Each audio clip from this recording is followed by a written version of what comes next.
They were running in part against the Republican establishment itself. Matt Lewis, conservative blogger with Politics Daily.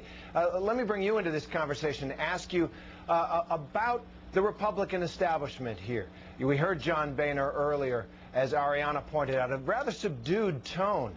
And Kevin McCarthy before that telling the GOP Victory Party, this is a second chance for us, as we heard Marco Rubio say. What's the message from these conservative activists, the Tea Party activists, to the leadership here in Washington? I think the message is that Republicans are actually on probation.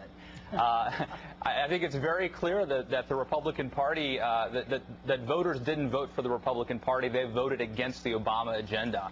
And I'm actually glad to hear John Boehner sort of acknowledge that. I think it was very wise, and hopefully he'll govern that way.